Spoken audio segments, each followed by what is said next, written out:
Hello investor, आपका स्वागत है हमारे YouTube channel invest in stock में। अगर आप चैनल को सब्सक्राइब नहीं किए तो चैनल को सब्सक्राइब करें। इसी तरह के वीडियो पाने के लिए मैं आपको बता दूं कि ये चैनल सिर्फ एजुकेशनल पर्पस के लिए है। अगर आप स्टॉक मार्केट में इन्वेस्ट करना चाहते हैं तो आप इन्वेस्टमेंट एडवाइजर की सलाह ले सकते हैं। इसीलिए आपको सबसे पहले डीमैट अकाउंट खोलना होगा। लिंक डिस्क्रिप्शन में दिया हुआ है, आप वहां से डीमैट अकाउंट ओपन कर सकते हैं। उसके बाद आप अपने इन्वेस्टमेंट एडवाइजर की सलाह से स्टॉक मार्केट में इन्वेस्टमेंट स्टार्ट कर सकते हैं। तो चलिए आज की टॉपिक पर बात करते हैं।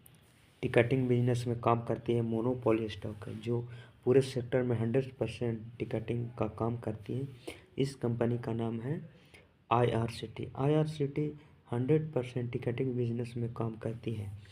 चलिए हम इसके बारे में कुछ फंडामेंटल एनालिसिस करते हैं एक लॉन्ग टर्म पर्पस के लिए।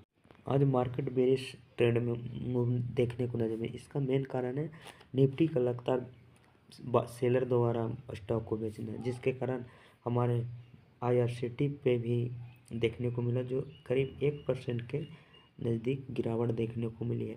अब बात करते हैं इसके कुछ फाइनेंशियल के बारे में, जो कंपनी को फाइनेंशियल क्या बतलाती है। सिटी की रेवेन्यू ब्रेकडाउन की बात की जाए तो कैटरिंग से 45% की रेवेन्यू जनरेट करती है।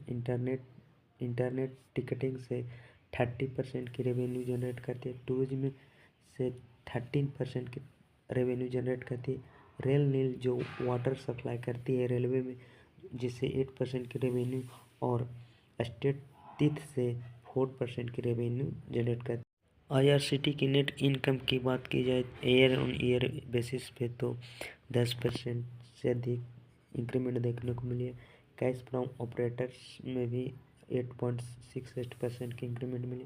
कैश फ्रॉम इन्वेस्टिंग यानी कि IRCT अब एक से अधिक सेक्टर में इन्वेस्ट करी, जिसका हमें 36.75% की इंक्रीमेंट मिली है।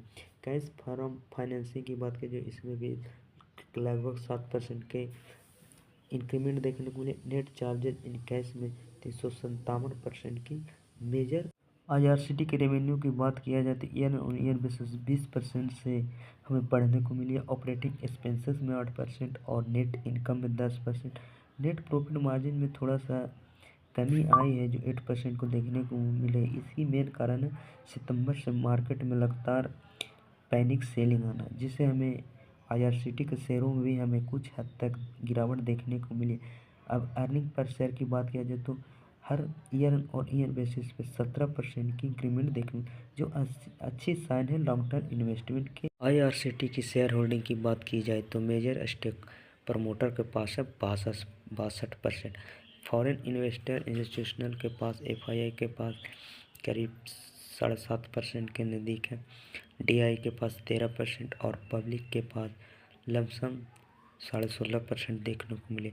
एक कंपनी में प्रमोटर होने ज़्यादा देखने को मिले, इसका एक ही कारण प्रमोटरों को कंपनी के ग्रोथ पर विश्वास, और जिस प्रमोटर को कंपनियों पर विश्वास होती है वह कंपनी अच्छी खासी आने वाले समय में ग्रोथ दिखाने को मिलती है, जो हमें 2019 के IPO के बाद एक अच्छी खासी ग्रोथ मिला है। दोस्तों ये थी हमारी कुछ फंडामेंटल्स। अब IRCT के की पॉइंट्स के बारे में बात करते हैं। तो IRCT एक मिनी रत्न कंपनी है जो central public sector enterprises under of the ministry of railway के अंतर्गत काम करती है। इसका इस्टेब्लिश 2019 में IPO आया था, और ये engage in hospitality travel and tourism in July 2024 से इसको इस सेक्टर में काम करने को एक नए सेगमेंट में मिला। यह public sector undertaking government of India के तहत काम करती है। चलिए दोस्तों अब बात करते हैं अगले वीडियो में। थैंक यू, धन्यवाद, जय हिंद।